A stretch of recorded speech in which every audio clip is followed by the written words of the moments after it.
Todos e todas, meu nome é Darlete Emília Berger e eu sou professora de filosofia e nós vamos continuar a falar de filosofia. Na aula passada, dando continuidade, que nós falamos de mito e falamos um pouco sobre filosofia de forma geral. Hoje nós vamos questionar para vocês de forma, como eu já falei antes no início, o que é a filosofia e para que serve a filosofia, e vamos tentar entender exatamente o que é filosofia, né? Um pouco, tem uma noção básica, porque o assunto é muito extenso, e são vários conceitos e muitas pessoas serem estudadas, mas a filosofia com certeza é apaixonante. Para Karl Marx, ela tinha uma célebre frase que ele dizia que os filósofos se limitam a tentar interpretar o mundo, e cabe a nós a transformá-lo. A ideia é essa de filosofia. Porque no início, do que se entendia no início, o que se entendia por filosofia era que não existia essa palavra, né? E ela continha todos os saberes, quer dizer, astronomia, matemática, física e todos os conhecimentos estavam contidos dentro do que chamamos de filosofia. Aos poucos ela foi se definindo e todas as outras foram criando aspectos próprios e definindo limites. Nessa aula, a ideia é de tentar mostrar algumas características da reflexão filosófica, compreendendo o objetivo do estudo dessa filosofia. Porque a mitologia, como nós falamos, apresentava uma forma remota de concepção do mundo. Ela antecedia a filosofia ocidental, mas a concepção do mundo também era um produto de pensamento religioso. Portanto, a filosofia ocidental nasceu da consciência mítico-religiosa, numa tentativa de racionalizar o mundo a partir do início e da superação dos mitos, tendo a razão e a lógica como pressupostos básicos para uma reflexão.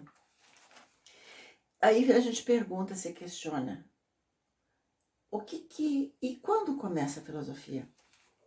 A filosofia, na verdade, quando dizemos não a nossas crenças e preconceitos, e ao senso comum, as crenças, aquela que a gente tivesse com o Madre falando, que a gente aprende, a gente tem que sempre questionar e dizer que nós temos que saber o que tem de verdade nisso tudo. Quando dizemos que não sabemos o que imaginávamos saber, nós começamos a questionar e começamos a filosofar. Por isso, o maior filósofo da história, Sócrates, afirmava que só sei que nada sei, e isso é um grande pressuposto, é uma grande frase fundamental da filosofia. E para Platão, a filosofia deve começar também numa atitude de admiração. E o Aristóteles afirmava que a filosofia começa no espanto. Eu já dei uma planificada disso antes para vocês, porque a admiração e o espanto, eles significavam que estamos tomando a distância do nosso mundo costumeiro. E por meio desse pensamento, observando como se nunca tivéssemos visto o mundo daquela forma e daquele jeito que a gente está vendo. Tem que ter um novo olhar para um novo nascimento para o mundo e para nós mesmos. Nós temos que olhar diferente, devemos perguntar o que é, por quê e para quê.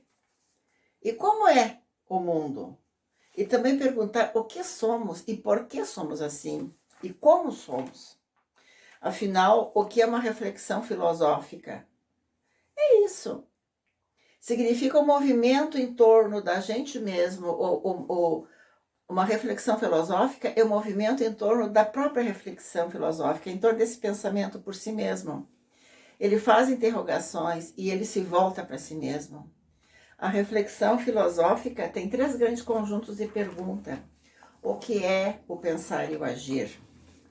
As nossas crenças cotidianas são ou não são verdadeiro saber? Afinal, foi passado como conhecimento. Mas o que é o verdadeiro conhecimento? Quando tem início uma atitude filosófica, quando indagamos o que é, e como é, e por que é. Então, reflexão filosófica e atitude filosófica estão, de certa forma, conectadas. Essas perguntas são dirigidas ao mundo que nos cerca e aos seres humanos que nele vivem e como eles se relacionam. Essas perguntas são sobre a essência e o significado da origem das estruturas de todas as coisas. A reflexão filosófica faz as indagações do porquê, o que e para quê, dirigindo-se aos pensamentos, aos seres humanos, nesse ato da reflexão. E essas perguntas, elas dizem respeito à capacidade e à finalidade humana para conhecer e agir, mudar nossas atitudes, termos nesse novo olhar, termos um novo caminho para seguir e questionar sempre, porque a filosofia é isso, é o eterno questionar, concluir, requestionar e contradizer, e é um eterno verdadeiro e falso, é um eterno sim e não. A reflexão filosófica pode fazer as nossas experiências cotidianas, elas podem sair das nossas cotidianas, das nossas crenças, das nossas opiniões, e alcançam uma visão crítica por si mesma. Então não se trata de dizer eu acho que, mas a gente tem que dizer eu penso que, embasado no conhecimento, em atitude filosófica, que tem início quando questionamos esse senso comum, que as explicações para que as pessoas dão aos fatos de forma comum, sem se importar se os coisas que sustentam essas explicações são um saber de verdade ou não. A atitude filosófica deve descobrir os motivos e as razões para o que pensamos, para pensarmos a filosofia, sobre o que fazemos, o que pensamos. A filosofia está presente como uma análise de reflexão crítica a respeito dos fundamentos do conhecimento e do agir, observando seu objetivo de estudo na sua totalidade. Então, a filosofia é isso, é o novo pensar, um novo agir, uma nova forma de ser.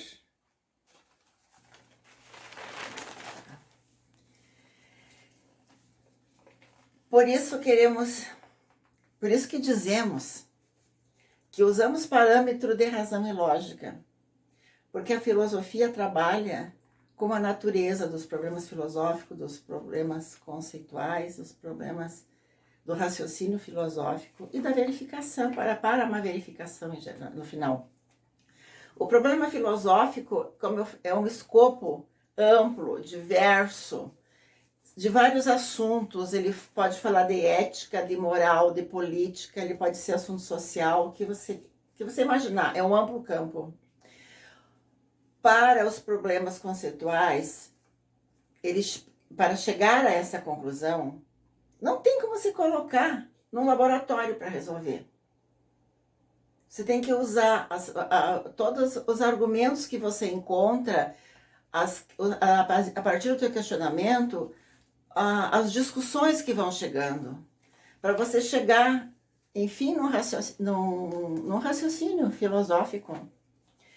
E para isso você tem que ter argumentos críticos de uma forma, digamos assim, um argumento crítico de sistematização racional. Argumento crítico, sistemático e racional. Ponto.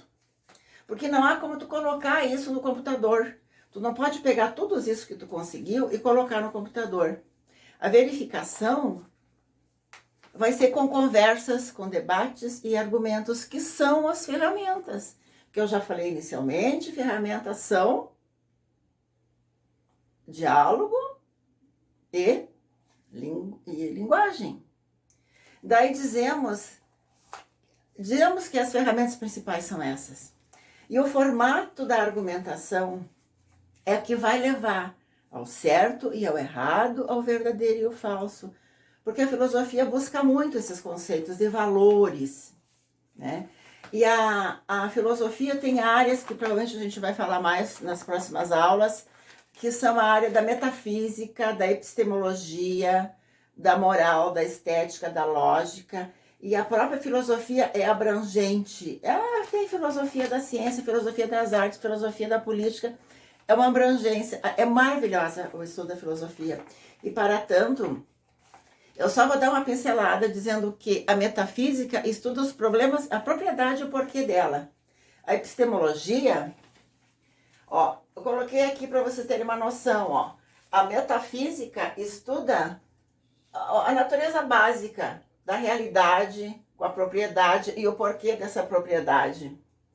A epistemologia, ela questiona o conhecimento.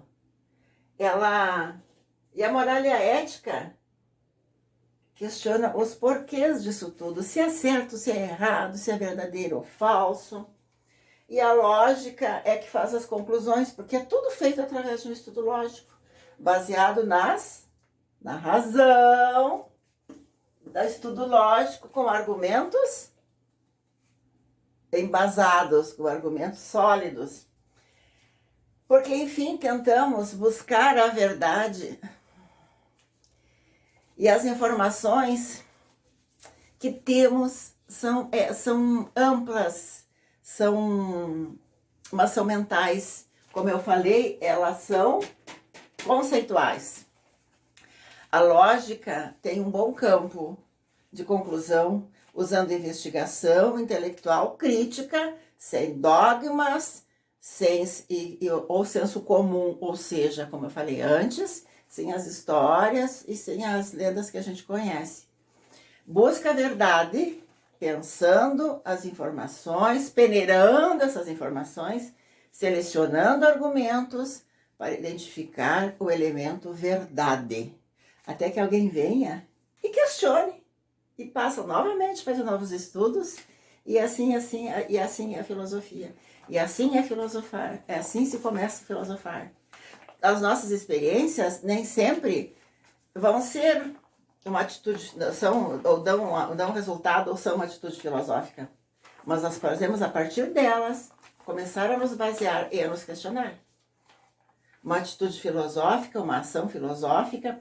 Filosofia é a partir de um contexto que envolve um todo. Esse questionamento do que, do porquê. Mas as nossas experiências cotidianas não são, mas podemos representar no nosso grupo.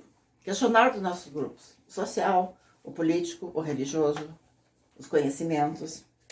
Quero comunicar agora aonde que foi retirado esses dados para essa nossa aula. As referências desse trabalho foram encontradas em Marilene Chauí, com convite à filosofia, da página 910, com Marisela Garcia Hernandes, Mário Celso Pasqualin, os recursos eletrônicos e o Instituto Federal do Paraná.